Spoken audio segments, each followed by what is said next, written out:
kasih. Saya Dr. Insinyur Christian Seleng, MM. Sangat bersyukur bahwa hari ini saya telah menyelesaikan studi saya setelah melalui proses ujian dalam sebuah disertasi yang berjudul Pengaruh Sikap Kerja dalam Total Productive Maintenance pada perusahaan jasa konstruksi non kecil di Sulawesi Tengah. Saya bersyukur bahwa itu semua terjadi berlangsung dengan baik atas dukungan teman-teman, terutama dari para promotor, penguji, dan dukungan dari keluarga. Ya, harapannya adalah bahwa ada temuan yang saya temukan dalam disertasi saya. Harapannya bahwa temuan itu bisa menjadi alat kontrol, bisa jadi panduan buat teman-teman pelaku usaha jasa konstruksi non kecil di Sulawesi Tengah. Sekian, terima kasih. Selamat pagi. Dengan judul disertasi Pengaruh Sikap Kerja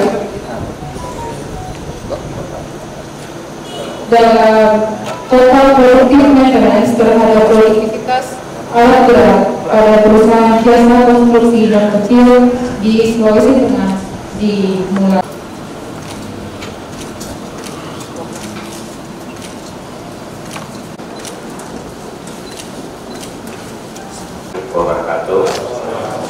Selamat pagi, salam sejahtera bagi kita semua. Dengan mengucapkan Bismillahirrahmanirrahim, sidang promosi doktor atas nama Christian Seleng saya nyatakan dibuka.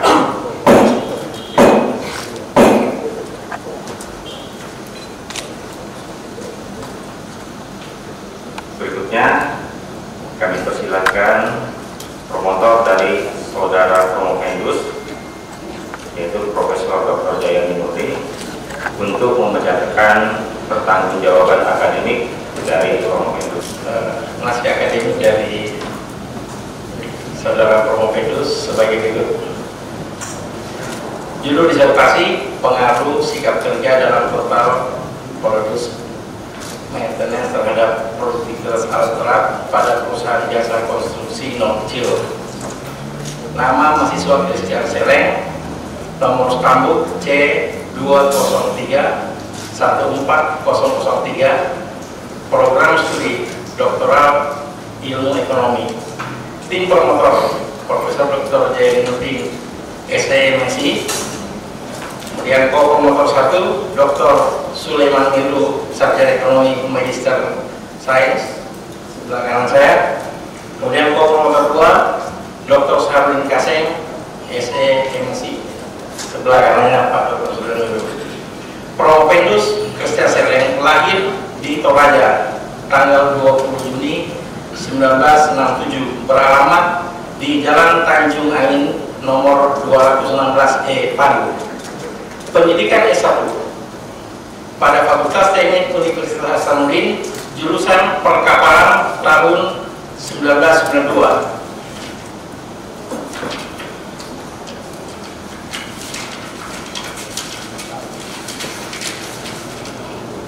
Kemudian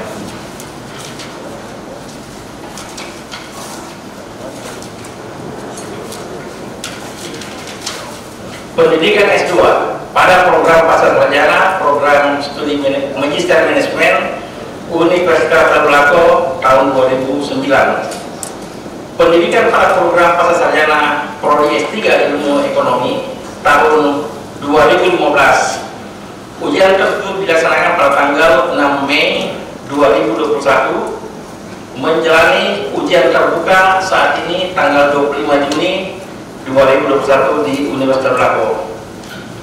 Penelitian ini dilakukan untuk menjawab problematika perusahaan jasa konstruksi non kecil di Sulawesi Tengah dalam upaya meningkatkan produktivitas alat berat. Muncul hipotesis bahwa sikap kerja 5S dalam total product maintenance berpengaruh terhadap secara simultan dan secara parsial terhadap produktivitas alat berat. Jenis penelitian ini deskriptif verifikatif dengan pendekatan bersifat asosiatif kausal.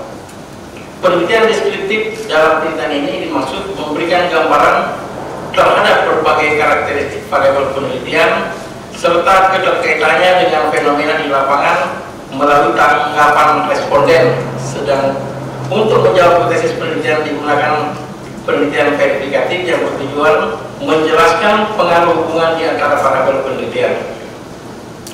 Penelitian dilakukan pada beberapa perusahaan jasa konstruksi non kecil di Sulawesi Tengah. Setelah melalui proses dan metode penelitian diperoleh hasil penelitian sebagai berikut. 1.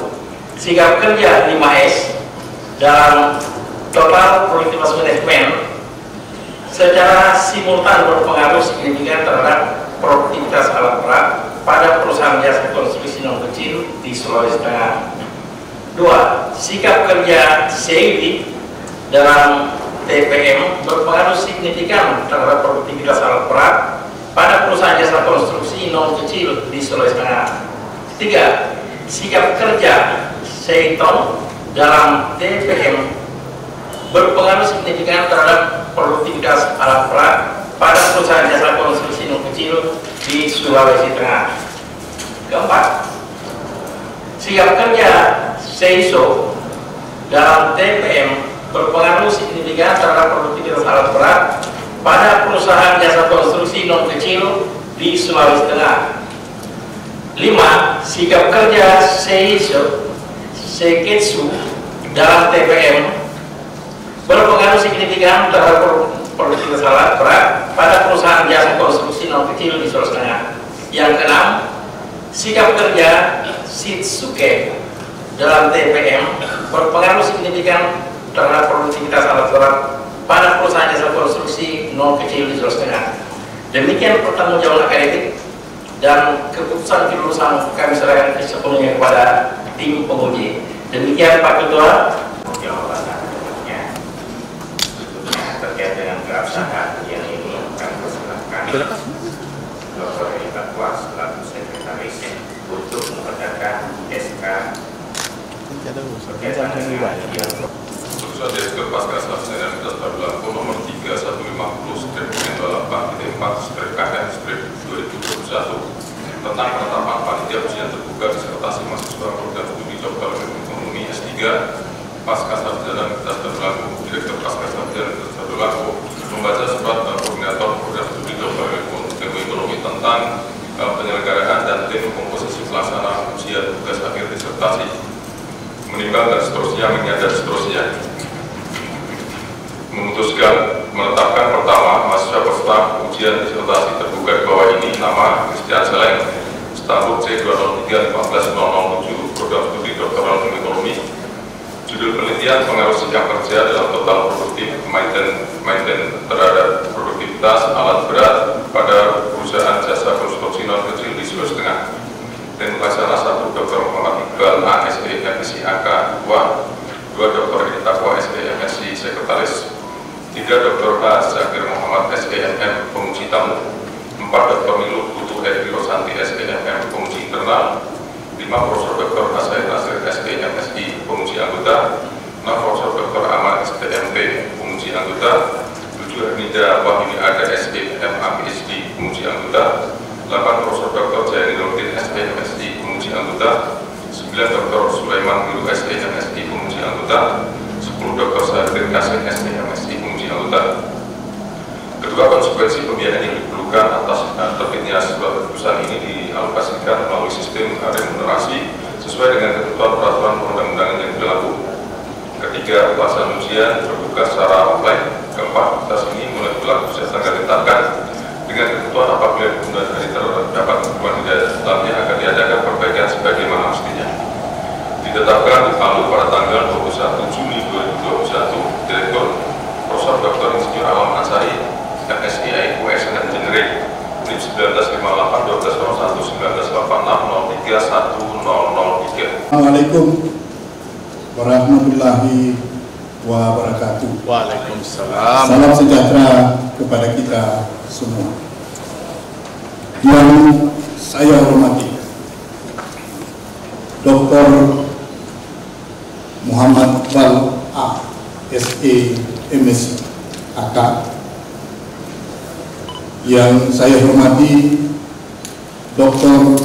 Edi Takwa, SE MSc. Yang saya hormati Dr. Haji Sakir Muhammad, SE MM. Yang saya hormati Dr. Nilu Putu FI Rosanti, SE MM. Yang saya hormati Profesor Dr. Haji Sahid Nasir, SE MSc.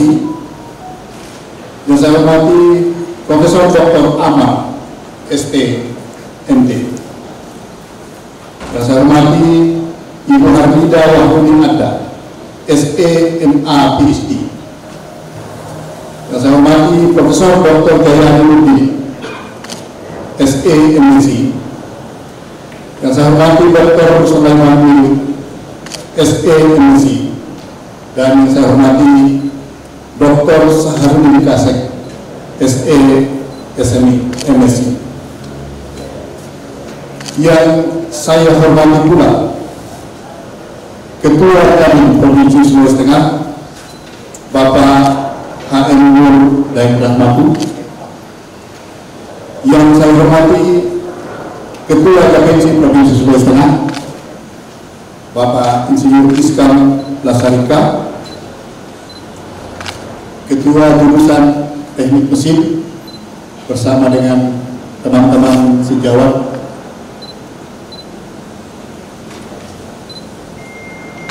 Direktur Utama BPMPAS beserta dengan Komisaris Bapak Andi Lolo,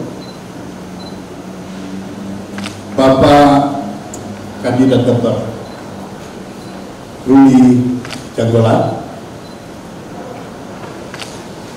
sahabat-sahabat saya yang hadir, yang saya tidak bisa sebut satu persatu, beberapa teman ustadz, teman pendeta,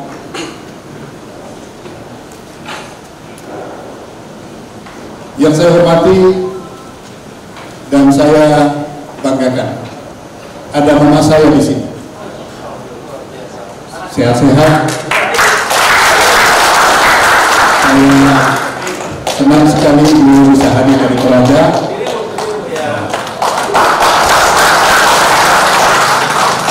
Beserta dengan adik-adik dan kakak-kakak saya. Dan yang paling berbahagia dan saya sayangi, istri saya dan kedua putri saya. Berdiri juga.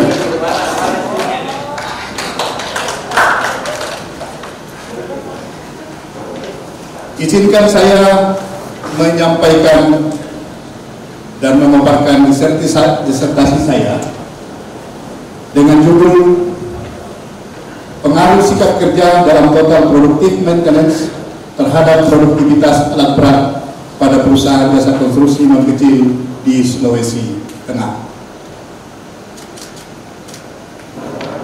Bahwa disadari penyusunan disertasi ini didukung oleh dan dimotivasi oleh dua hal.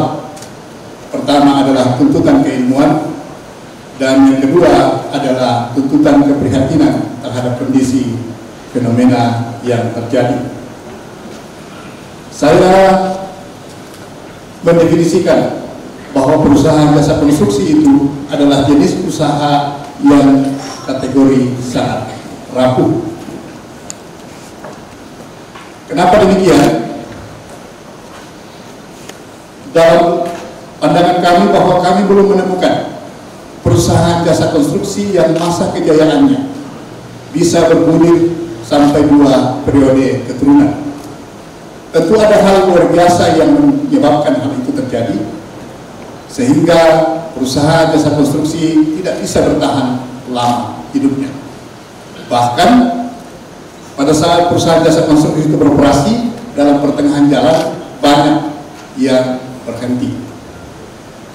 Perusahaan jasa konstruksi itu tidak bisa dilepaskan dengan hal-hal yang berpengaruh inti di dalamnya. Pertama adalah persoalan marketing. Marketing kami definisikan sebagai kemampuan perusahaan itu untuk mendapatkan pekerjaan-pekerjaan, terutama pekerjaan-pekerjaan dari proyek-proyek pemerintah. Kemudian, yang kedua adalah persoalan produksi. Produksi kami maksudkan sebagai kemampuan perusahaan itu untuk mengerjakan pekerjaan yang diterima dari pemerintah, tepat waktu, tepat sasaran, tepat biaya, dan tepat mutu. Kemudian, sumber daya manusia. Ada persoalan sumber daya manusia yang harus membackup perusahaan itu untuk bisa beroperasi dengan baik. Untuk bisa memainkan peran produksi dan peran marketing, dibutuhkan sumber daya manusia yang mumpuni. Kemudian faktor keuangan juga sangat berpengaruh. Kemudian yang mempengaruhi juga daya tahan perusahaan jasa konstruksi adalah regulasi pemerintah. Kemudian ini juga yang barangkali tidak asing, tapi ini adalah yang tren di kalangan para pengusaha jasa konstruksi adalah bagaimana peran seorang direktur usaha dalam memainkan peran-peran marketing. Kemudian ada pengaruh moneter, ada pengaruh kebijakan perbankan yang ikut mempengaruhi kekuatan dan kerampuhan kemampuan dari perusahaan jasa konstruksi, dan masih banyak hal-hal lain yang berpengaruh. Di dalam penelitian ini, dalam disertasi kami ini adalah kami berfokus kepada persoalan produksi. Produksi yang dimaksudkan adalah bagaimana sebuah perusahaan jasa konstruksi memainkan, memerankan, dan menata pengelolaan alat berat dalam upaya untuk melakukan penyelesaian pekerjaan-pekerjaan yang diperoleh.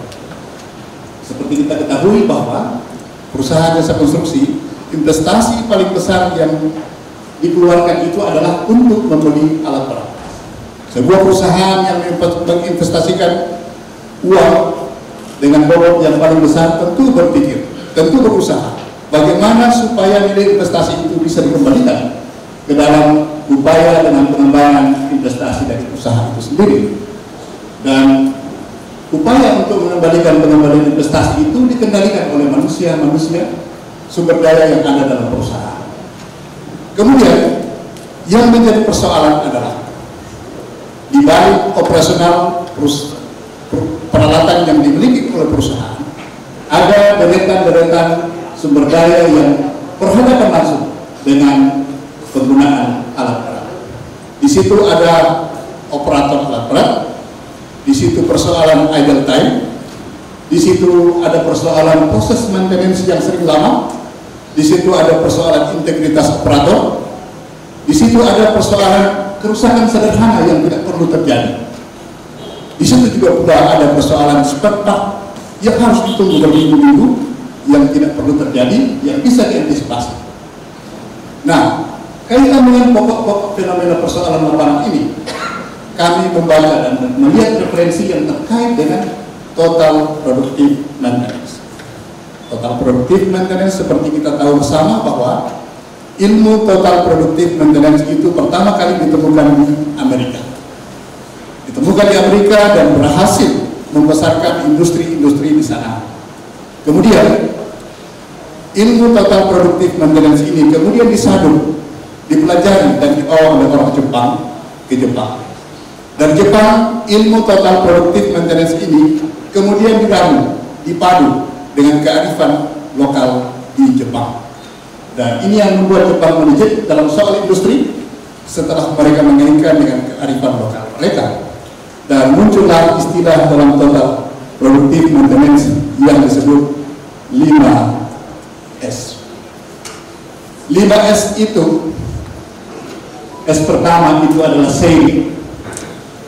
Didefinisikan sebagai sebuah tindakan, sebuah sikap di mana dalam mengelola sebuah pekerjaan, mengelola sebuah alat, mengelola sebuah workshop, kita perlu membiasakan membuang atau menyimpan di tempat lain barang-barang yang tidak diperlukan. Kemudian S yang kedua, settle, memastikan bahwa setiap barang yang ditaruh dalam tempat kerja, setiap barang yang ditaruh dalam workshop, setiap barang yang ditaruh di tempat proyek, itu adalah barang yang ditempatkan sesuai dengan tempatnya, terurut, rapi, dan tetap. Kemudian seisio yang merupakan urutan ketiga, kita harus memastikan bahwa setiap spare part, setiap tempat kerja, setiap ruang dipastikan dalam kondisi bersih. Dan yang keempat adalah seiketsu, di mana poin 1, 2, dan 3 itu sudah dipastikan sudah dilakukan. Dan yang terakhir adalah membudayakan poin 1, 2, 3, dan 4 di tempat kerja.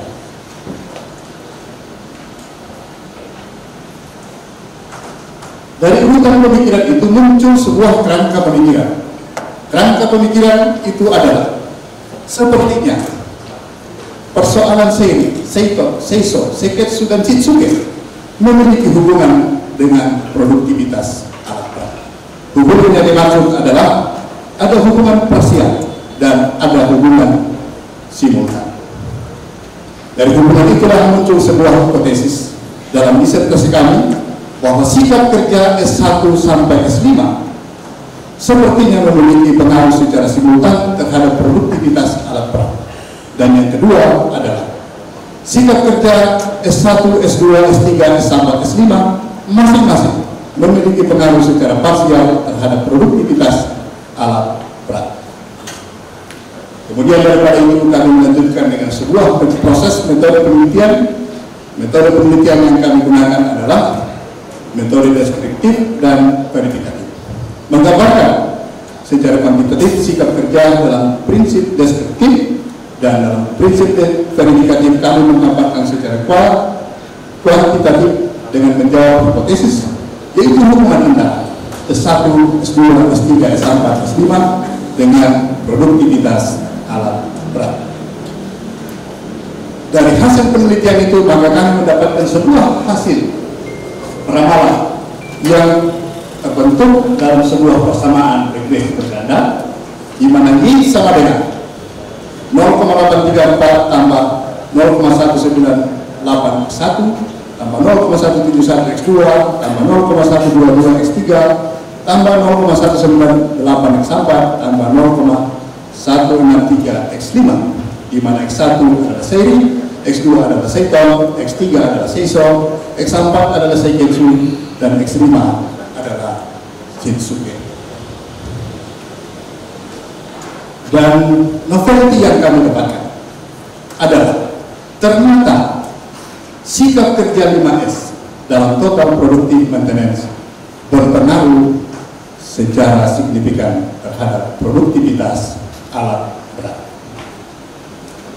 Ada keterbatasan dalam penelitian ini bahwa penelitian kami ini hanya membahas fokus soal produksi, sehingga secara menyeluruh tidak membahas secara rinci peran produktivitas alat berat kaitan dengan kerampuhan perusahaan jasa konstruksi dan kecil di Sulawesi Tengah. Dan kesimpulan yang kami dapatkan bahwa terbukti S1 sampai S5 memiliki pengaruh secara simultan terhadap produktivitas alat berat. Dan yang berikut, masing-masing S1, S2, S3, S4, S5 memiliki pengaruh secara parsial terhadap produktivitas alat berat. Demikian pemaparan kami. Terima kasih atas perhatian. Penelitiannya selanjutnya untuk menguji daya nalar, daya kritis dari Promovendus.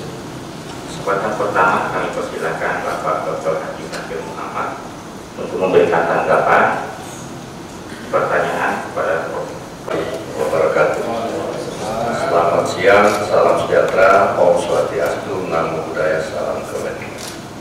Yang terhormat pimpinan sidang promosi doktor, yang terpelajar Bapak Dr. Muhammad Iqbal dan ASMSIAK beserta sekretaris yang terpelajar Bapak Dr. Edi Takwa SPMSI,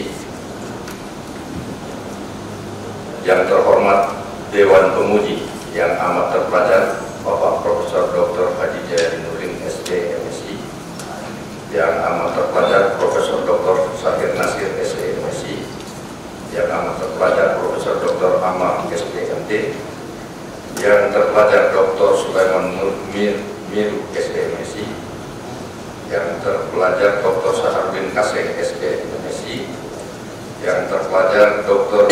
Putu Evi Rosanti SDMM, yang terpelajar Dr. Herinda Wahyuni ada SDMA PhD, Saudara Kandidat Dr. Mesitus yang saya hormati, Ketua Kadin Provinsi Sulawesi Tengah, beliau juga Ketua Fraksi Demokrat yang terhormat Bapak Muhammad Nur Rahmatu, Ketua KPC Sultan, Insinyur Iskama Sarika. Di sini saya lihat juga ada pimpinan PPR dari PAS, Bapak Ibu sekalian yang saya hormati. Pertama-tama, marilah senantiasa kita panjatkan puji syukur kehadirat Allah Subhanahu Wa Taala atas rahmat dan karunia-Nya, sehingga kita bisa berkumpul pada hari ini dalam acara yang luar biasa, ujian terbuka tugas akhir doktoral atas nama Promovendus Saudara Insinyur Christian Seleng. Yang kedua adalah ucapan terima kasih yang sedalam-dalamnya kepada pimpinan Pasca Sarjana beserta jajaran, dan merupakan suatu kehormatan kepada kami memberi kesempatan kepada kami untuk turut berkontribusi pada hari ini dalam ujian terbuka doktoral. Sekali lagi saya pribadi menyampaikan ucapan terima kasih atas penghargaan ini. Selanjutnya kepada Saudara Prof. Movendus, selamat dan sukses. Saudara telah sampai di kursi panas untuk meraih gelar akademik tertinggi sebagai calon doktor. Dan menjadi pertanyaan kepada saudara sebagai berikut. Saya cukup satu pertanyaan saja. Kita ketahui dalam filsafat ilmu dikenal ada ontologi, yaitu membicarakan asas-asas rasional, dan yang ada epistemologi, membicarakan sumber-sumber pengetahuan dan bagaimana cara memperoleh pengetahuan. Dan bagi kalangan praktisi seperti saudara tentu cenderung mengarah kepada aksiologi. Ini dipergunakan untuk memberikan jawaban atas pertanyaan mengapa pengetahuan berupa ilmu diperlukan, mengkaji tentang alasan dan manfaat dari ilmu itu sendiri. Sesuai judul disertasi saudara, pengaruh sikap kerja dalam total produktif maintenance terhadap produktivitas alat berat pada perusahaan jasa konstruksi non kecil di Sulawesi Tengah.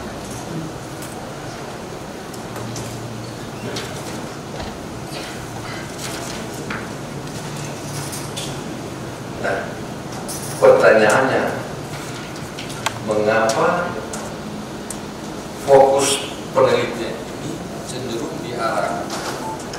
Mengapa fokus penelitian ini cenderung diarahkan ke perusahaan jasa konstruksi non kecil? Padahal kita ketahui perusahaan skala kecil banyak di daerah kita. Bagaimana? Tolong saudara jelaskan. Pak Dr. Zakir Muhammad, memang benar bahwa di Sulawesi Tengah itu ada ribuan perusahaan jasa konstruksi kelas kecil. Nah, fokus penelitian kami adalah yang terkait dengan penggunaan atau tata kelola alat berat. Tata kelola alat berat itu meliputi, dan area penelitiannya itu adalah workshop, kemudian alat itu sendiri, dan sumber daya yang terlibat di dalam. Kerinduan dan empati untuk ikut memberi perhatian kepada perusahaan kelas kecil itu sangat besar. Tetapi dalam proses penelitian ini kami sudah membayangkan kendala yang akan kami hadapi. Kalau di satu sisi kami akan memiliki dan meneliti alat-alat berat, sementara perusahaan jasa kelas kecil itu tidak memiliki alat berat. Itu pertama. Yang kedua, memang ada keprihatinan yang luar biasa terhadap kondisi yang dialami oleh perusahaan-perusahaan jasa konstruksi kecil ataupun non kecil di Sulawesi Tengah, bahwa tata kelola penggunaan alat-alat berat yang ada itu sungguh jauh dari nilai-nilai atau harapan-harapan yang semestinya. Seperti kami paparkan bahwa begitu banyak persoalan yang dihadapi yang secara keilmuan bisa diperbaiki, bisa ditinjau, dan bisa dikembalikan kepada kondisi atau angka yang semestinya.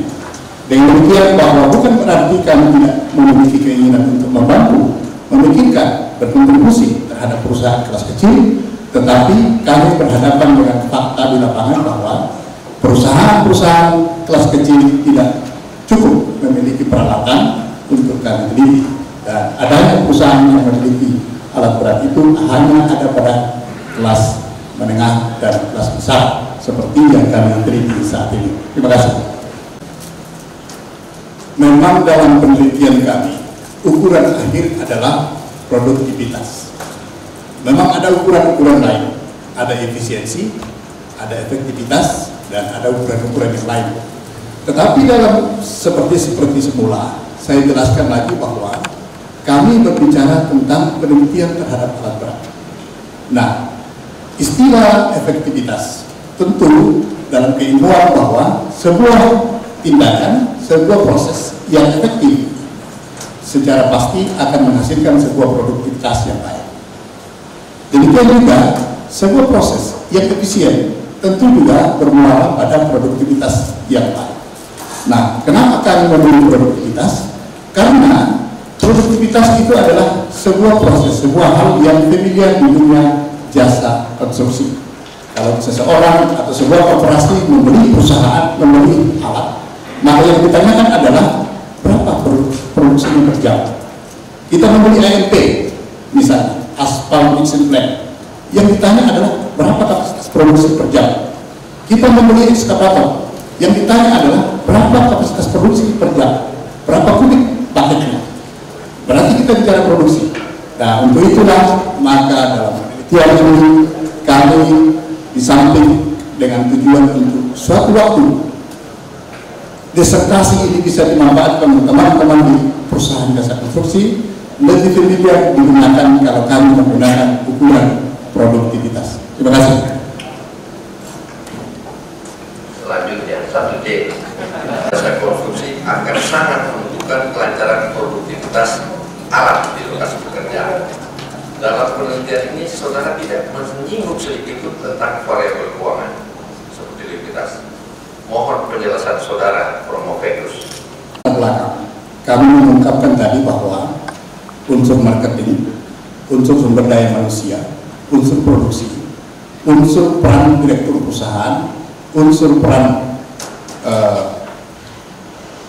variabel-variabel lain ikut menentukan di dalam menahan dan mempertahankan kelangsungan hidup dari sebuah perusahaan jasa konstruksi.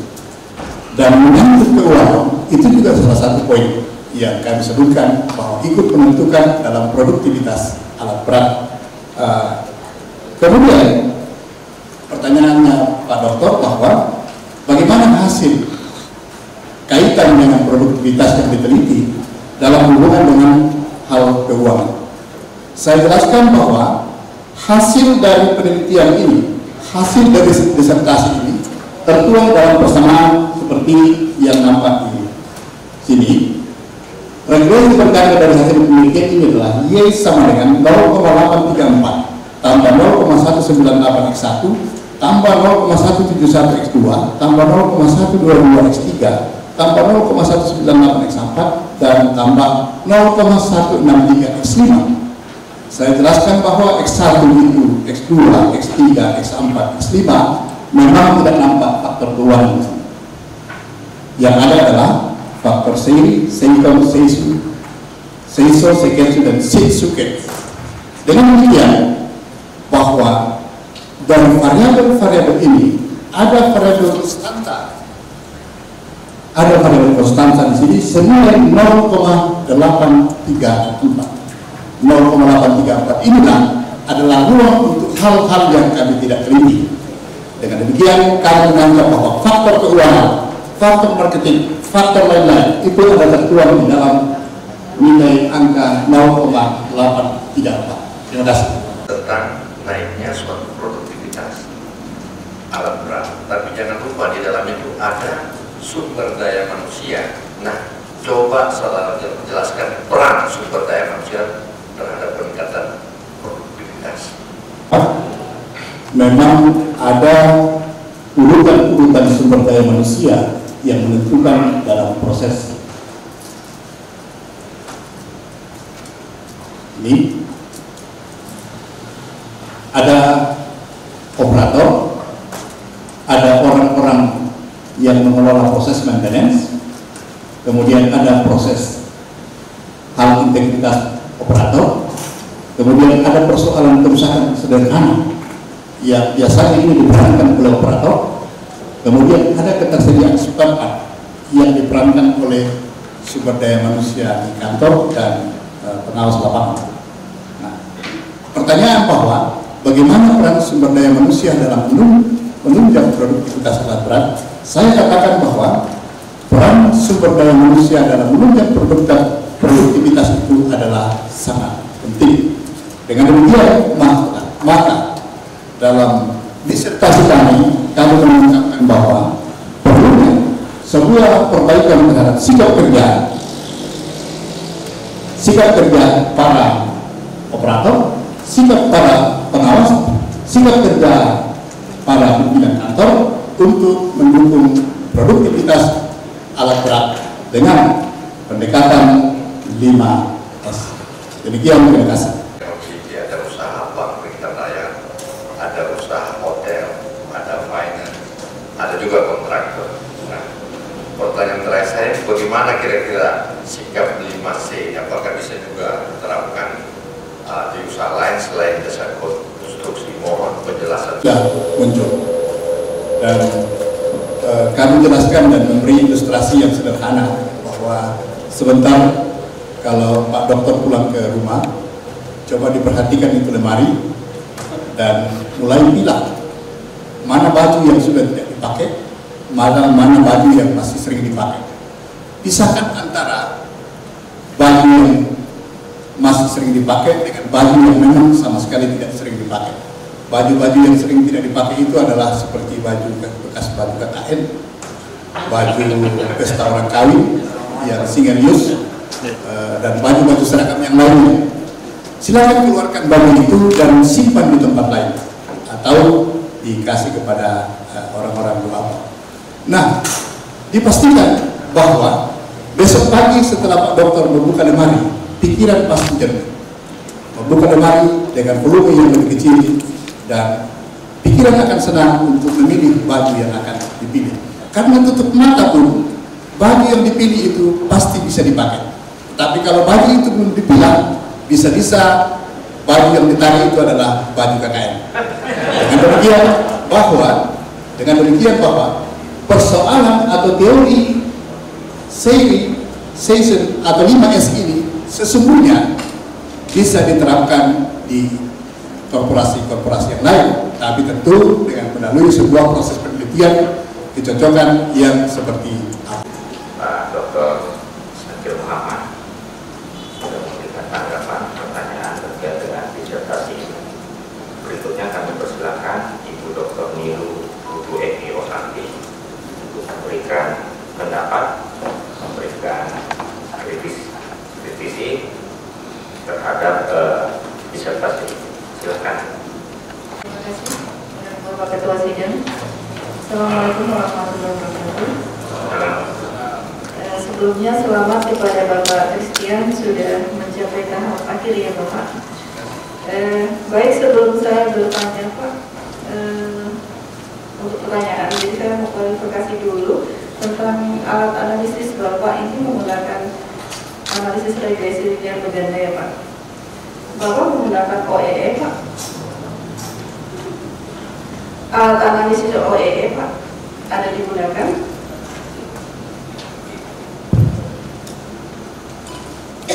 Tidak ya Pak. Jadi sekedar saran saja ini Pak sebelum saya bertanya. Jadi di persamaan dan perbedaan penelitian Bapak di halaman 26 mungkin bisa nanti direvisi sedikit ya Pak, dihilangkan karena di situ Bapak mencantumkan Bapak menggunakan alat analisis OEE. Karena saya di sini Bapak menggunakan regresi berganda. Saran saya Pak. Baik, selanjutnya ke hasil penelitian Bapak yang berhubungan dengan 5S ini Pak yang sangat menarik sekali. Ini berhubungan dengan sikap. Nah, sikap ini berhubungan dengan produktivitas kerjanya sebenarnya. Nah, saya ingin Bapak menceritakan dari 5 sikap yang Bapak teliti ini, gitu kan, mana sebenarnya kalau di jasa konstruksi ini, mana yang paling berpengaruh kepada produktivitas dari hasil penelitian Bapak, kemudian Bapak bandingkan apakah memang seperti itu dari hasil penelitian, apakah sesuai dengan kondisi, kan Bapak sehari-hari juga berkecimpung di bidang itu, apakah memang itu ternyata yang terjadi? Jadi hasil penelitian Bapak itu sesuai dengan observasi ini. Mungkin Bapak bisa ceritakan. X1, X2, X3, X4 itu S5 mana yang berpengaruh. Dari hasil persamaan regresi di sini kami bisa tunjukkan bahwa yang dua variabel yang paling berpengaruh adalah variabel seri. Kalau ditambah dengan angka di belakang koma, yang paling besar adalah variabel seri, yaitu tindakan untuk memilah barang yang masih digunakan dengan barang yang sudah tidak digunakan. Nah, ini memang yang menjadi fenomena menarik di dalam perusahaan jasa konstruksi non kecil di Sulawesi Tengah. Para direktur itu biasa, ya ini saya buka saja dari penelitian kami. Ketika kami datang di workshop, kami bertanya, ini rongsokan ini sangat mengganggu, besi-besi yang tidak berguna sangat mengganggu, bekas spare part yang diganti di lapangan itu dibawa di workshop sebagai alat bukti kepada direktur, kepada pimpinan perusahaan bahwa spare part itu sudah diganti di lapangan. Buktinya dibawa ke gudang di kantor. Nah, kemudian spare part yang sudah rusak ini ditumpuk dan sangat menghalangi. Di satu sisi, kalau misalnya dikasih nasihat oleh katakanlah bawahan untuk menjual itu atau membuat, direkturnya tidak mau, atau unsur-unsur pimpinan mengatakan jangan, karena itu jadi bukti bahwa spare part itu pernah diganti. Nah, kebesaran hati dari para manajer, para pimpinan perusahaan untuk membuat barang-barang seperti itu sesungguhnya sangat dibutuhkan. Karena kenapa? Itu mengambil ruangan, terus mengambil mengurangi kenyamanan, dan kemudian bahkan ketika seseorang yang bekerja tidak secara profesional, maka barang yang masih bagus akan bercampur dengan barang yang tidak bagus, dan akhirnya menyebabkan kerugian kepada perusahaan itu sendiri. Kurang bagus terhadap produktivitas. Terus apakah selama ini sudah ada penanganannya Pak yang untuk hal itu?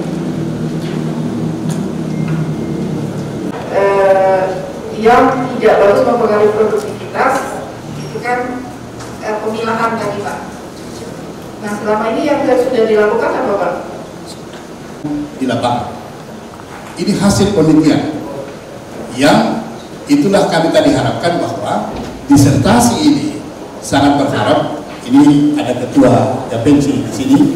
Disertasi ini berharap bisa berkontribusi untuk menolong teman-teman dalam merubah mindset tata kelola peralatan labrak. Dr. Evi, berikutnya ruang diskusi kami berikan kepada Profesor Dr. Sahir Nasir. Pak Christian hari ini sudah berdiri di sana, karena setahu saya Pak Christian itu tidak tahu ya terombang ambing dengan tugas sebagai kontraktor atau sebagai dosen. Sampai akhirnya pesan saya lama sekali.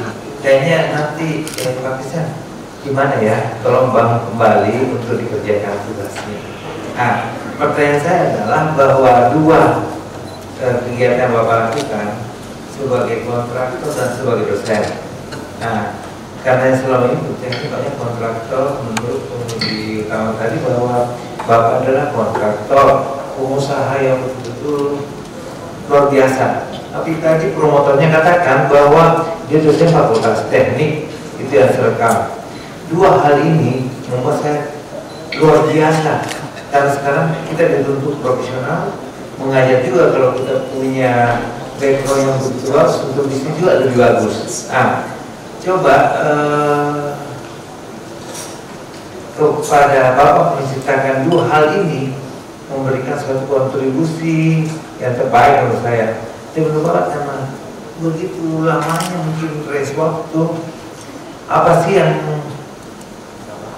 titik terberat buat Bapak atau titik yang begitu indah dan begitu menyakitkan pada saat kerjaan ini? Silakan. Di Juni saya adalah tetap dosen.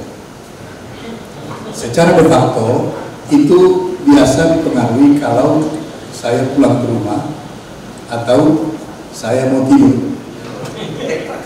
Istri saya begini, sering saya tanya, kenapa pusing, kenapa mukanya tidak ceria, lalu mengungkapkan persoalan-persoalan yang ada di kantor. Nah, ketika dia mengungkapkan persoalan-persoalan yang dialami tentang para operator yang berulang, para sopir yang bikin pusing dia, para teknisi yang tidak menyelesaikan masalah, maka dalam pendekatan logika dan apa yang saya bisa logikakan dan nalarkan, saya ikut memberi pemikiran ke sana. Jadi tanggung jawab saya sebagai dosen itu adalah tetap jalan, tetapi memberi kontribusi ketika istri saya bertanya dan menyuruh. Memang saya sudah lapor sama Ibu Arbida, saya adalah tiba-tiba kemarin saya berada di Solo, terus Ibu Arbida tegur, kenapa bisa tinggalkan tempat? Saya bilang, Ibu Arbida, saya ini diperintah sama istri. Jadi semalam di Solo. Nah, hal-hal seperti itulah. Jadi sesungguhnya dalam pendekatan keilmuan, disitulah yang saya simpulkan bahwa ada perasaan belas kasih terhadap perusahaan-perusahaan jasa konstruksi. Saya mohon maaf dan jangan ditanggapi negatif, saya buka sedikit. Seperti perusahaan yang dimiliki oleh Pak Murad. Siapa yang tidak kenal beliau? Perusahaan paling besar di Sulawesi Tengah, PT Kurnia. Itu hilang dari peredaran. Uang ada, ketenaran Pak Murad ada. Kita melangkah seperti melangkah ke Sulawesi Selatan. Siapa yang tidak kenal Pak Aksanul dengan PT 7 Waluwali? Perusahaan itu sekarang tidak ada. Kalau uang triliunan, sumber daya manusia bagaimana di sana kita tidak tahu. Tetapi yang saya mengatakan bahwa ada persoalan yang mesti kita urai. Dan harapan saya baru masuk di sisi produksi. Nanti saya berharap teman-teman bisa masuk ke sisi persoalan marketing. Bagaimana perusahaan-perusahaan itu untuk bisa mendapatkan pekerjaan, mengelola hubungan, dan meraih harapan-harapan untuk mendapatkan paket-paket pekerjaan yang mulia. Jadi memang kalau saya ditelepon oleh promotor, beberapa kali telepon itu saya sedikit dibawangkan dan saya suruh istri saya angkat karena saya pusing. Nah, ketika Pak Sulaiman Mio menelpon saya harus katakan, aduh, ini biasanya besoknya baru saya jawab WA-nya bahwa posisi seperti ini, posisi seperti ini. Dan yang saya menjuru biasa, Pak Prof bukan promotor, tapi ikut-ikut juga nih belum menegur saya. Terima kasih untuk itu, Prof. Ya, terima kasih. Jadi demikian, Prof. Para penguji eksternal pertama dan beberapa penguji dan utamanya kepada para pembimbing, dan memberikan apresiasi yang sebesar-besarnya kepada Prof. Endus yang hari ini sudah berdiri selaku kandidat. Dan saya kenal baik karena saya adalah mantan dekatnya beliau. Jadi kalau yang ditanya Prof. Sahir tadi itu harusnya saya yang tanyakan.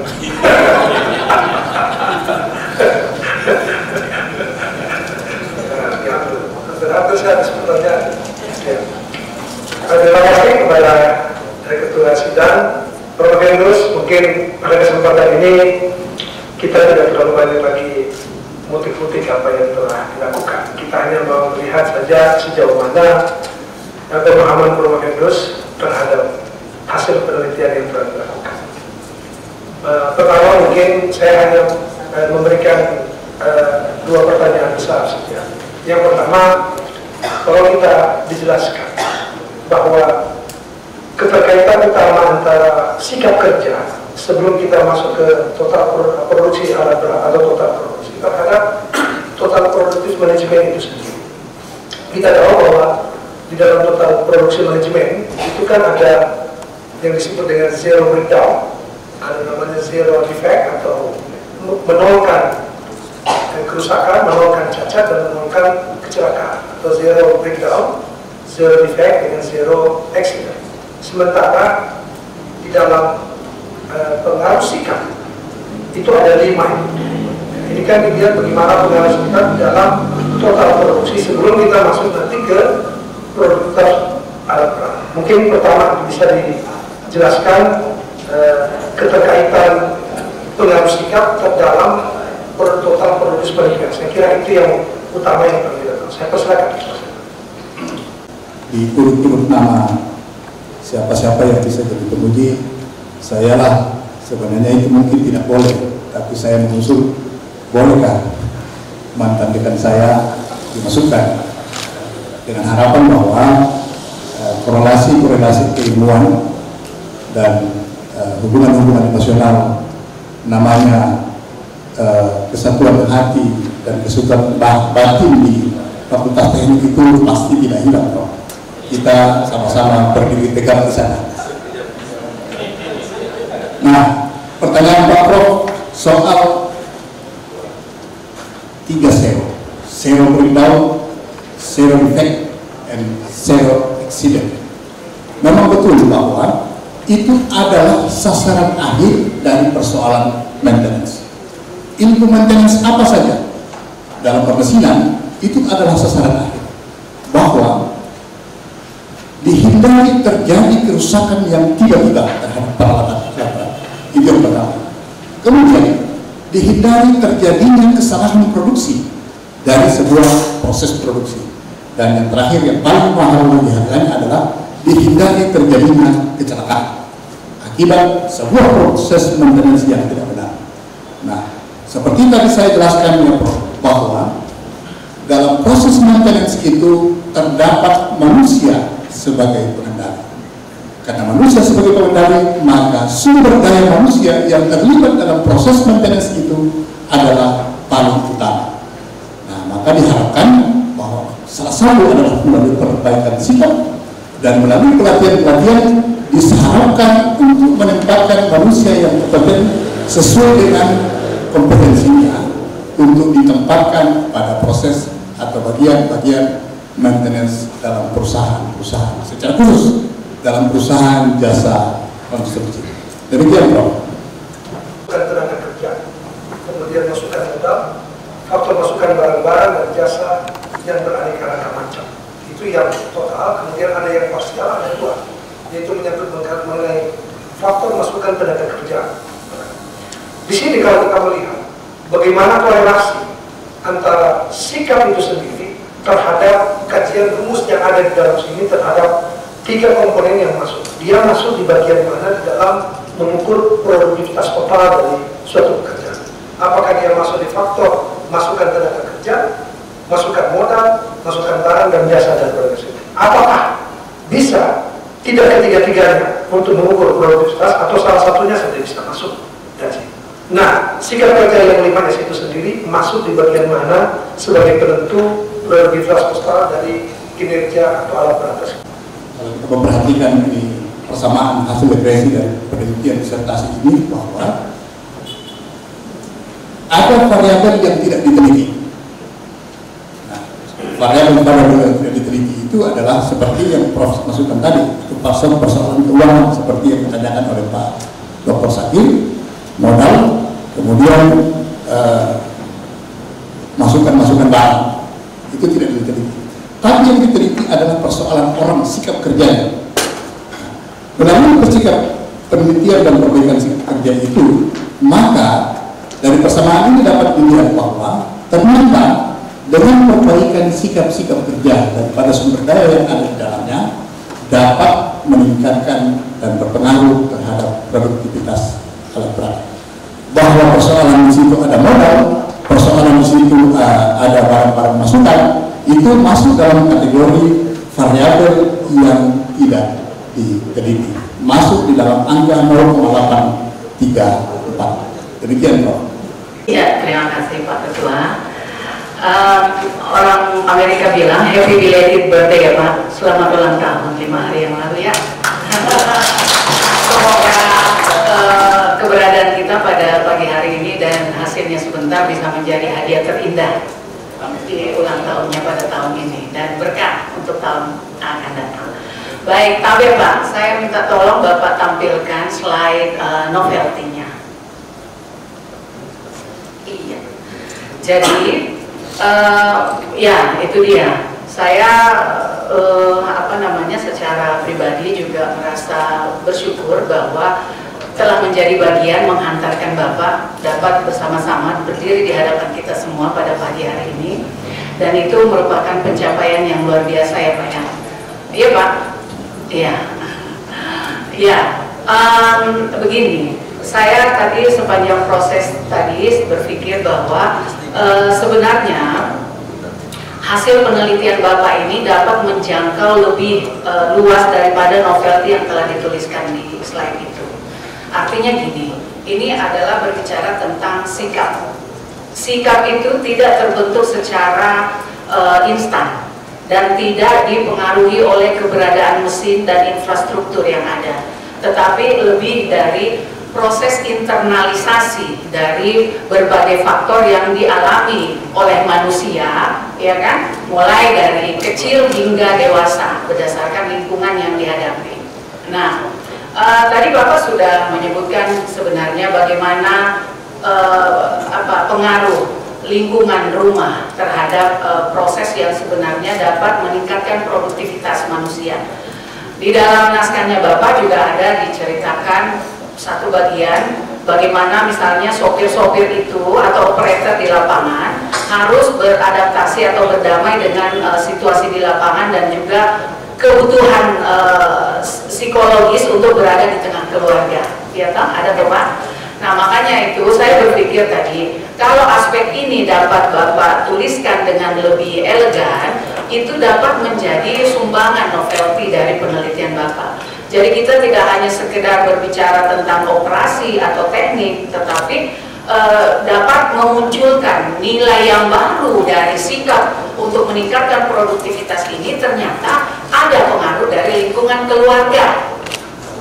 Itu Pak, kalau saran saya, kalau Bapak boleh itu, karena sebenarnya sudah ada, tinggal dipantik sedikit jadi gitu. Nah, untuk ini sebenarnya itu satu. Kemudian berkaitan dengan pemaparan saya di awal, ada ibunda di sini, ada saudara di sini, ya kan, ada anak, ada juga istri. Khusus untuk dari ibu, cerita tentang istri, bagaimana ibunya anak-anak mantan maitua ini, masih maitua, mantan pacar maksud saya. Ya, secara langsung atau tidak langsung itu telah membentuk atau mengantarkan Pak Christian pada keberhasilan-keberhasilan, dan saya yakin ibu, mama sehat-sehat ya.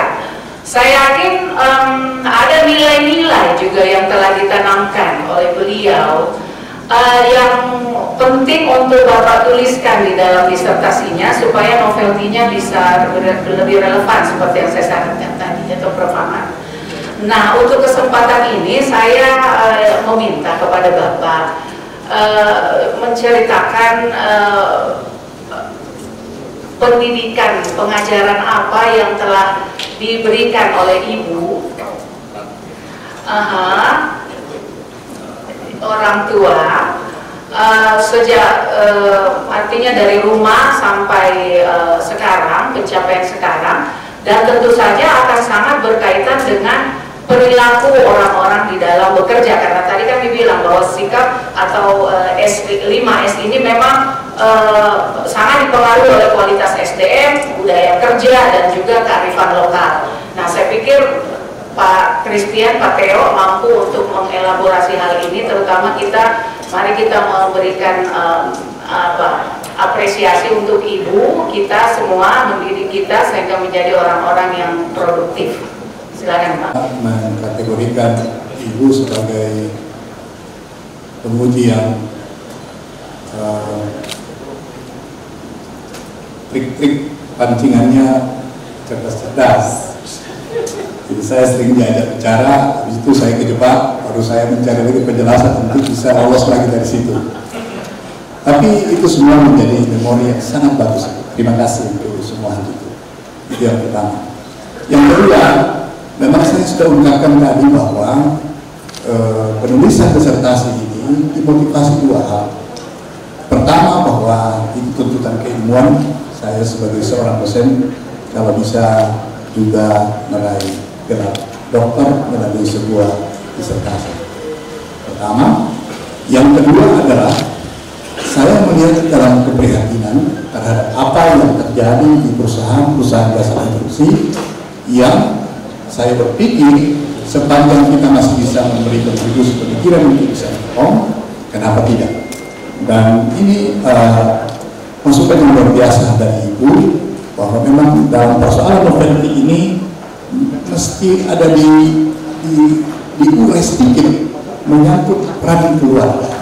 Ya, peran keluarga tadi kalau Ibu sedikit masuk di wilayah privasi, bagaimana hubungan antara seorang ibu mendidik anaknya itu, ya saya harus buka walaupun ini wilayah privasi. Waktu saya kecil di kampung Ibu, mama saya ini adalah guru juga. Dan dulu di kampung saya itu setiap hari itu padi itu ditumbuk ditumbuk secara manual. Nah, sesungguhnya saya anak guru itu yang menumbuk padi itu adalah murid sekolah. Tetapi setiap ditumbuk padi itu selalu disisakan itu seperempat untuk kami anak-anaknya harus tumbuk sendiri. Sering saya protes, kenapa tidak dikasih sekaligus dengan anak sekolah saja tadi supaya kita bebas main bola di sekolah. Nah, belakangan hari baru saya sadar bahwa untung itu sikap kerja dari seorang ibu melatih kita untuk memiliki tanggung jawab. Untuk Anda memiliki kebebasan pergi main bola, syaratnya adalah tumbuk padi dulu sebelum sekolah. Sisa padi itulah yang membawa kebiasaan dan prinsip hidup bahwa kita harus memiliki tanggung jawab, membuat kedisiplinan di dalam menjalani hidup. Ada tanggung jawab, ada kebebasan. Itu yang nilai hidup kalau di dalam warisan keluarga. Nah, yang berikut Ibu, saya sengaja mengundang dan hormat sahabat saya, ada dua pimpinan asosiasi pengusaha di sini, Pak Ketua Gaptensi Provinsi Sulawesi Tengah, kemudian ada Ketua Kadin Provinsi Sulawesi Tengah, dengan harapan bahwa pentingnya mereka mengetahui bahwa peran keilmuan gudang pemikir itu ada di kampus. Solusi-solusi terhadap persoalan yang mereka alami itu sesungguhnya bisa kita pikir. Yang rasional berpikir dan merdeka berpikir itu adalah orang-orang kampus. Para pelaku itu tidak maksimal berpikir oleh karena mereka di bawah tekanan. Itu Pak Iskam, Pak Nur, bahwa para pengusaha itu ibarat orang main bola. Yang punya rasional itu adalah pelatih yang menunjukkan tindakan apa yang dilakukan. Tapi seorang pemain bola kalau mengandalkan diri otaknya sendiri, itu susah golnya. Jadi pelatih dan pemikir bebas itu adalah ada di kampus. Dan saya membuka ini mudah-mudahan ini adalah langkah awal. Saya sudah bilang saya sudah masuk di sisi produksi, tetapi saya masih harap ada orang yang bisa meneliti. Ini ada Prof. Sakir juga sebagai wakil ketua Kadin. Ada orang yang bisa menjawab kenapa dari sisi lain perusahaan jasa konstruksi itu sangat rapuh. Orang-orang perusahaan-perusahaan yang diandalkan begitu besar, tapi saya belum mendapatkan perusahaan yang bisa bertahan 2 generasi. Ada apa dengan ini? Sementara perusahaan-perusahaan lain, kita bicara apotek misalnya, yang punya sudah lama meninggal, perusahaan itu masih ada. Kita bicara hotel misalnya, perusahaan bosnya sudah lama meninggal, tapi perusahaan itu masih jalan. Kita perusahaan-perusahaan lain, toko misalnya, yang juga sudah lama meninggal Pak pegangan, tapi masih bisa diterbitkan oleh anaknya. Kenapa perusahaan jasa konstruksi tidak bisa seperti itu? Nah, ini menjadi tantangan, dan terima kasih untuk masukan itu. Memang kita dalam doa dan harapan yang sama bahwa saya harapkan disertasi ini bisa menjadi dan memberi kontribusi terhadap teman-teman pelaku jasa konstruksi. Terima kasih. Pertama-tama saya menyampaikan selamat ya kepada Pak Christian Seleng ya. Insya Allah hari ini akan selesai studinya, dan saya pribadi juga merasa senang sekali ya. Insya Allah hari ini juga program doktor ilmu ekonomi pasca sarjana sudah berlaku, akan ketambahan lagi satu alumninya ya, insya Allah.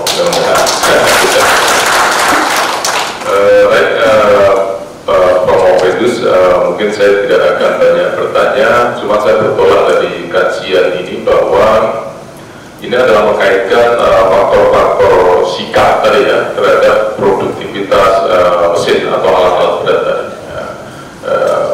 Dan dari hasil kajian juga menyatakan kelima faktor itu, yaitu X1, X2 dan seterusnya, itu adalah berpengaruh baik terhadap produktivitas alat-alat berat tadi. Mungkin pertanyaan saya adalah kira-kira masalah-masalah apa ya, atau katakan tantangan-tantangan apa saja yang dihadapi oleh perusahaan-perusahaan konstruksi atau perusahaan-perusahaan konstruksi non kecil itu dalam upaya untuk implementasi atau katakanlah membumikan gitu ya nilai-nilai 5S tadi Pak. Kira-kira mungkin Bapak bisa cerita, karena kan faktor itu yang dianggap berpengaruh baik terhadap produktivitas. Oleh karena itu faktor itu betul-betul harus bisa berjalan baik di suatu perusahaan. Mungkin Bapak bisa cerita saja kira-kira masalah tantangan atau apa yang dihadapi oleh perusahaan-perusahaan yang Bapak kaji. Itu saja, terima kasih Pak. Menggambarkan seorang ibu yang mengeluarkan baju dari lemari yang tujuannya untuk diserahkan kepada kaum duafa. Jadi diambillah baju-baju yang tidak dipakai, lalu ditaruh di atas meja untuk siap-siap diantar kepada kaum duafa.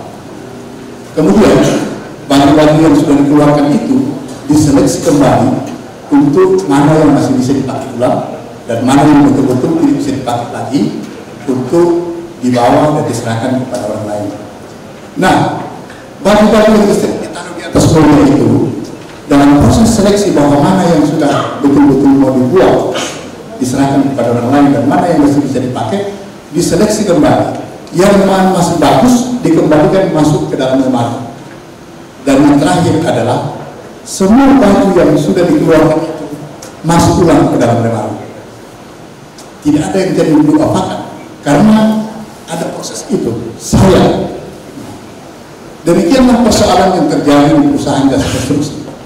Ada ketidakyakinan yang dihadapi oleh para manajer, dihadapi oleh para direktur. Kalau kita mengatakan bahwa ini adalah ilmu, ini adalah temuan, mulai ikut kata-kata, oh sayang, masih bisa dipakai itu besi, itu bisa digunakan untuk dilas, dipotong. Akhirnya sepanjang waktu bertumbuh di situ tidak dipakai juga. Itu salah satu hal. Ada kata-kata saya, ada kata bagaimana yang menyertai. Pertanyaan itu yang pertama. Yang kedua adalah ada persoalan ketidakyakinan terhadap temuan ilmiah. Padahal kita sudah diskusi dengan terang benderang bahwa kalau dia memperbaiki produktivitas wajib sebenarnya digunakan hal seperti yang kita temukan di kampus. Jadi gambaran-gambaran seperti itulah yang menjadi tantangan. Saya sudah jelaskan tadi bahwa ini memang belum di-apply, tapi saya akan menyampaikan ini dengan di mana-mana saja. Saya sudah undang ketua KPNSI yang membawa semua kontraktor di Sulawesi Tengah dengan harapan tolong ini diperhatikan dan ini untuk kebaikan mereka juga. Terima kasih.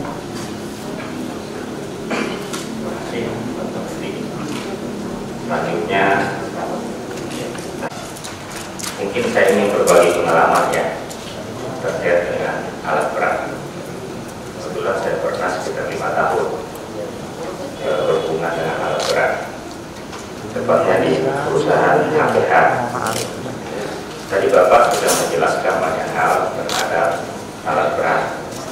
kemudian menjelaskan bagaimana generasi itu tidak berlanjut terhadap perusahaan ini. Kalau menurut pemikiran saya, pengalaman saya, salah satu hal yang membuat tidak adanya keberlanjutan di dalam perusahaan konstruksi adalah itu tadi, Pak, tidak adanya transfer pengetahuan antara pemilik dengan generasi berikutnya. Generasi pertama umumnya memahami core bisnisnya, memahami dengan sangat detail aspek-aspek yang terkait dengan maintenance alat berat, apakah itu traktor, loader, grader, dan seterusnya. Kalau dulu, Pak, di zaman dulu belum seperti sekarang ini, persoalan memesan spare part saja ketika masuk ke Trakindo, masuk ke UT ataupun perusahaan lainnya, begitu dicek spare partnya ada di Jepang, spare partnya ada di Jakarta, dan seterusnya. Sekarang kan sudah mudah. Persoalan mendasar juga ini adalah bahwa ketika berhubungan dengan karyawan, berhubungan dengan mesin, satu hal di generasi berikutnya adalah terjadi asimetri informasi, asimetri pengetahuan. Sehingga tadi generasi kedua cenderung meminta kalau ada yang mau diperbaiki, kasih itu yang rusak. Kalau generasi pertama dia paham, Pak, dia paham itu sehingga tidak ada masalah. Dan keunggulan juga dari generasi pertama itu adalah multitasking. Dia mampu bertindak cepat, dia mampu mengambil keputusan. Kemudian tadi juga Bapak mengatakan bahwa perusahaan ini terkait dengan direktur tanggungan pemilik, Pak. Dia harus juga mempertanggungjawabkan organisasinya,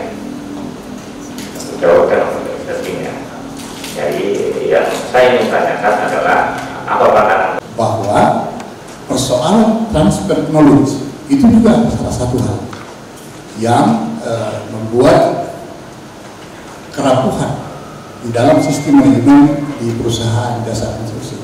Ini biasa terjadi itu, Pak, juga mungkin ini kembali lagi kepada Ibu Armida, karena ini terkait dengan behavior, terkait dengan karakter. Seseorang operator, seseorang teknisi itu rasa bagaimana ya kalau mestinya dia ajar temannya, bisa mentransfer pengetahuannya untuk menjadikan orang lain bisa juga melakukan proses maintenance. Tapi dalam kenyataannya yang muncul adalah ego. Itu juga persoalan dalam perusahaan. Kemudian yang berikut Bapak mengatakan bagaimana kita mengorder spare part itu. Walaupun sekarang sudah dekat, tapi persoalan itu masih ada, Pak.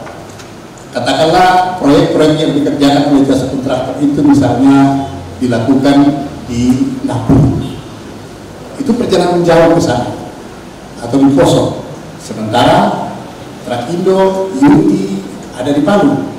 Nah, proses pengiriman spare part itu membutuhkan waktu yang lama.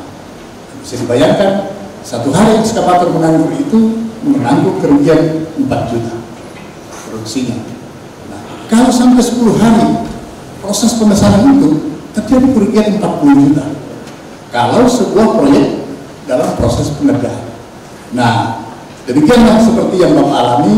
Jadi saya mau katakan bahwa disertasi saya ini seirama dengan pikiran Bapak, dan dalam kesempatan lain sebenarnya bagus kita berdiskusi tentang manakala kita diminta untuk berkontribusi menolong para teman-teman, para pengusaha yang terlibat di jasa konstruksi.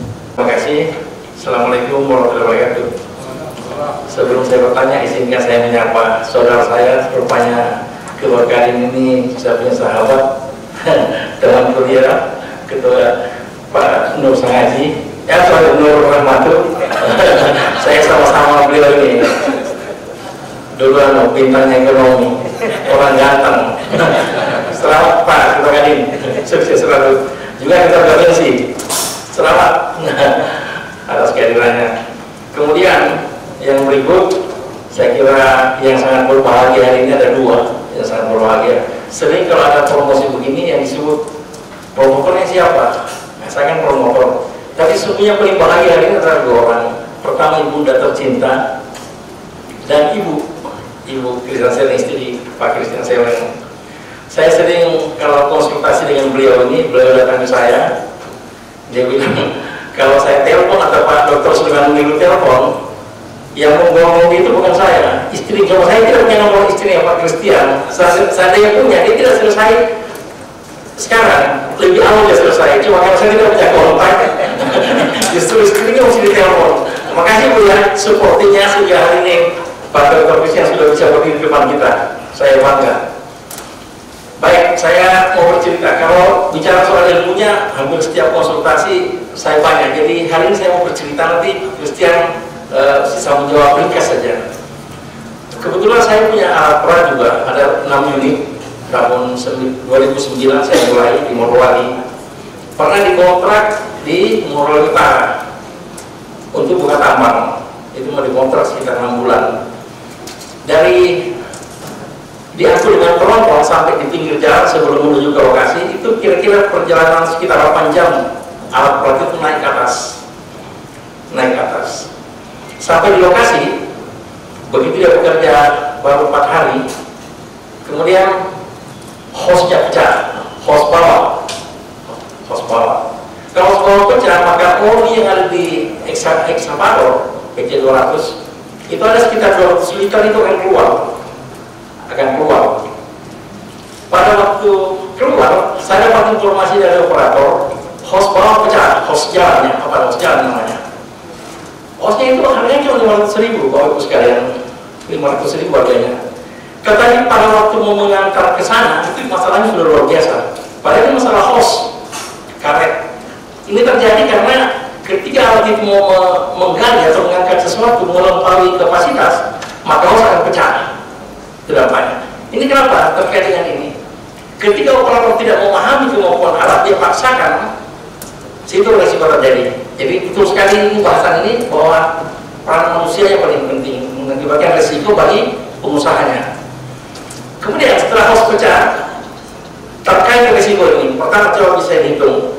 Ketika host pecah, maka saya akan minta host lamanya dulu yang dari alat itu untuk bisa diukur panjangnya yang sama, karena kalau terlalu panjang susah pasangnya, terlalu pendek juga tidak bisa dipasang. Host lama harus dianggap dari gunung sekitar 4 jam dari perjalanan, kemudian baru tiba di pinggir jalan dari Morowali Utara.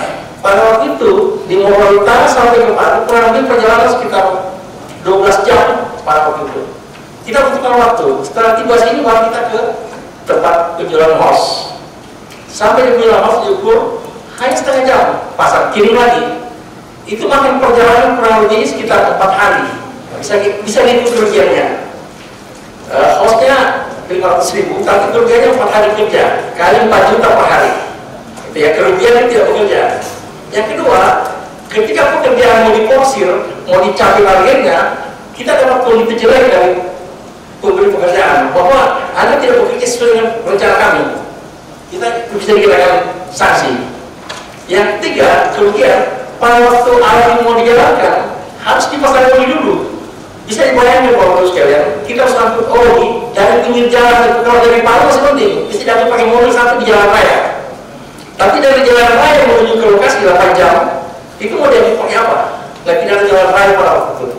Bisa dibayangkan risikonya ini. Jadi memang peran manusia itu sangat penting. Terpas kita mengangkut pakai jerigen yang 30 liter, ditipu satu persatu naik ke atas. Sampai bisa dikatakan 200 liter, 35 liter per satu jerigen. Bisa dibayangkan. Jadi ilustrasi yang saya berikan betapa pentingnya peran manusia dalam menjalankan alat berat ini dan dampak risiko dimunculkan bukan hanya rusak alat, tapi kerugiannya sudah macam-macam. Ini yang terjadi. Nah, kira-kira kalau dari cerita ini di variabel mana ya Pak Christian? Antara 5 yang Anda sebutkan tadi ini ada seiri, seiton, seiso, seikatsu dan Shinsuke. Kira-kira cerita tadi itu ada di mana?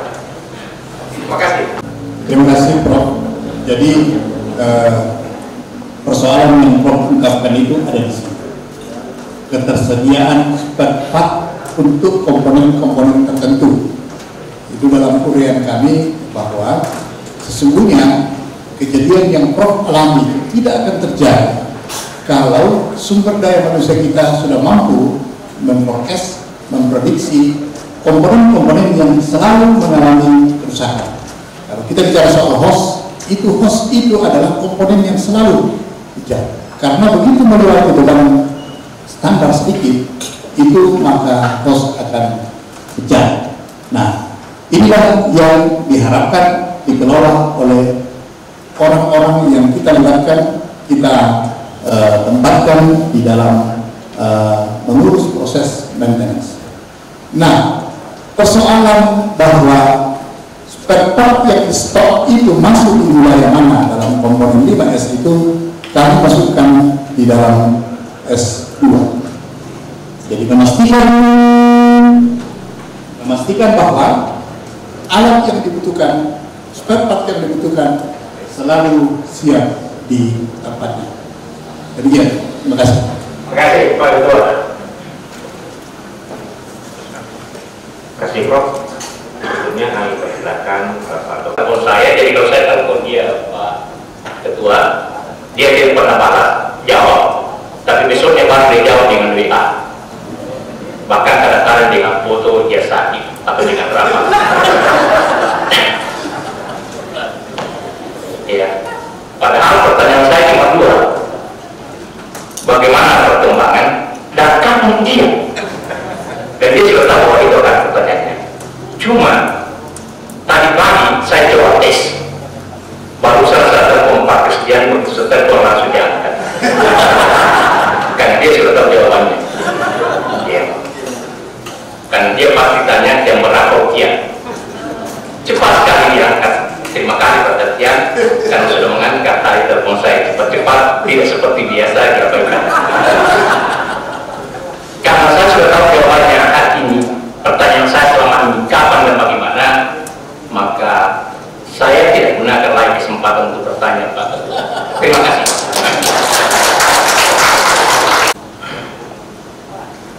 Terima kasih Pak Ketua, Saudara Bung Pendus yang saya hormati, dan pertama-tama saya ucapkan selamat, Anda sudah bisa berdiri di kursi yang panas.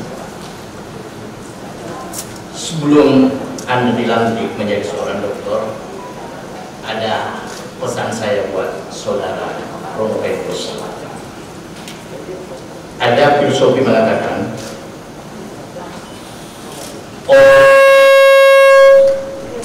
orang pintar tapi tidak mau lagi membaca, dia tidak lebih dari orang yang sama sekali tidak tahu membaca. Itu filosofi yang pertama. Yang kedua, filosofi sebagai seorang pengusaha, karena saya tahu Anda sebagai seorang akademisi dan sebagai seorang pengusaha, dikatakan seperti ini: orang yang miskin bukan orang yang tidak punya uang di dompet, tapi sesungguhnya orang miskin itu adalah orang yang tidak memiliki ide dan gagasan untuk pengembangan sumber daya manusianya. Yang ketiga, filosofinya, kenapa banyak alumni perguruan tinggi menganggur sampai saat ini?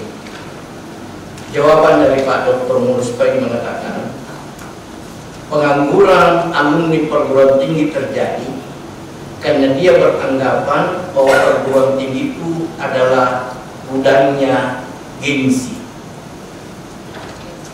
Kapan seorang alumni perguruan tinggi masih memegang teguh prinsip gengsi, maka tunggulah ia menjadi pengangguran seumur hidupnya. Itulah tiga filosofi yang saya mau ingin bagaimana tanggapan saudara sebagai seorang akademisi sekaligus seorang praktisi dalam berwirausaha. Terima kasih. Assalamualaikum warahmatullahi wabarakatuh. wabarakatuh. Mohon maaf, suatu waktu saya ke Belanda dan penjualnya itu menyuruh saya untuk membeli souvenir. Lalu saya lihat souvenir itu agak mahal dan saya bilang dalam bahasa Inggris, saya tidak bisa beli kalau istri saya tidak setuju. Lalu si penjual itu tunduk kepala di hadapan saya dan mengatakan bahwa we are of the same world.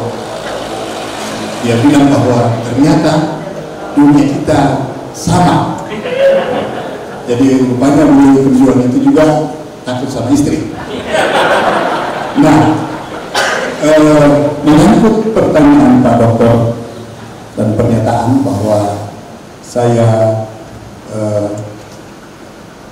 memiliki kapasitas sebagai dosen dan juga aktif di dunia usaha, saya mengatakan bahwa sesungguhnya kita sama, Pak. Iya. Beberapa kali saya konsultasi dengan Bapak di lokasi pembangunan perumahan yang Bapak handle di Gunung di sana. Tapi itulah intinya bahwa kembali ke filosofi yang Bapak ungkapkan tadi, bagaimanalah hidup itu kalau ada kesempatan dan kita tidak gunakan. Nah, kalau saya memulai persoalan dan keaktifan saya di dunia lain itu, saya sudah ungkapkan tadi bahwa setiap saya pulang ke rumah setelah mengajar atau setiap dulu dan saya melihat istri saya merenung dan pusing, dan kepusingan itu saya bisa solusikan dengan pikiran-pikiran katakanlah yang kita dapat dalam kampus atau lewat nalar-nalar, tidak salah kalau saya bantu. Jadi ketiga filosofi Bapak itu saya anggap ini sangat bermanfaat, bahwa pertama, jangan kita pernah berhenti untuk belajar, bahwa orang pintar yang tidak mau lagi membaca itu sama dengan orang yang tidak tahu membaca. Yang kedua, bahwa kalau tidak punya ide, orang miskin yang tidak punya ide, orang miskin sesungguhnya adalah orang yang tidak punya ide. Betul bahwa seperti yang kita lakukan hari ini, karya disertasi kita ini, saya sangat berharap akan memberi kontribusi kepada teman-teman yang bergerak di bidang jasa konstruksi. Dan yang terakhir adalah pesan Bapak yang mengatakan bahwa bagaimana pengangguran itu luar biasa terjadi ketika para alumni kampus itu menganggap bahwa kampus itu adalah memberi tempat legitimasi terhadap sebuah inteligensi. Nah, itu memang keliru dan sama-sama kita meluruskannya. Jadi saya sangat terima kasih atas pesan-pesan Bapak, dan yang lebih terutama sekali adalah Bapak sudah membimbing saya dengan gaya-gaya yang rileks. Beberapa kali kita konsultasi dalam terbuka di lokasi pekerjaan Bapak di seberang sana. Saya pikir itu, Pak Dokter. Terima kasih. Alhamdulillah, Prof. Hendus mampu menjawab dengan sangat baik. Dalam pandangan kami, kekuatan dari disertasi ini adalah kemampuan dari Prof. Hendus untuk melakukan koherensi secara konseptual dan aspek praktisinya, sehingga kelihatan mempertemukan kedua aspek itu. Berikutnya izinkan kami untuk merumuskan hasil ujian ini, karena kita membahas soal produktivitas. Nah, kebetulan di sini praktisi semua, jadi di sini saja mungkin kita rumuskannya. Penilaian tim kemudian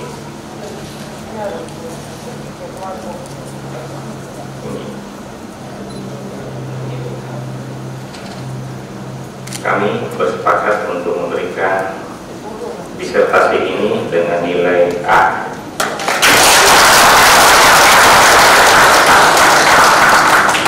Dengan demikian, secara akumulasi nilai IPK yang diperoleh oleh Prof. Indus adalah 3,97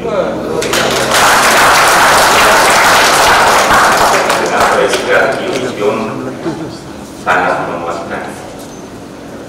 Kemudian masa studinya 5 tahun 11 bulan. Sepertinya ini bertentangan dengan risetnya ya. Harusnya ini keterbatasan penelitian kayaknya. Oke. Kami persilahkan Prof. Indus untuk menandatangani berita acara.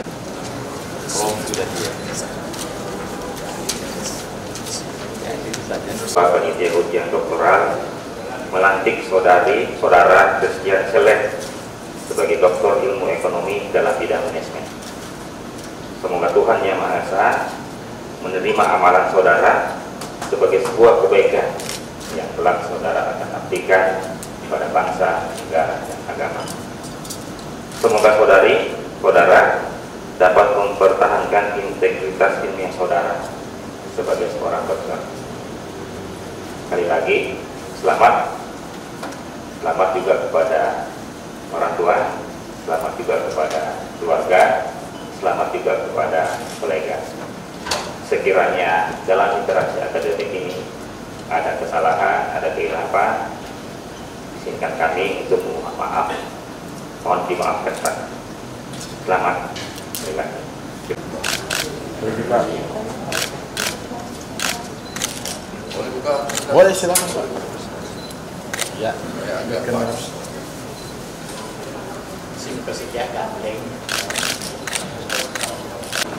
Secara bersama prosesi ujian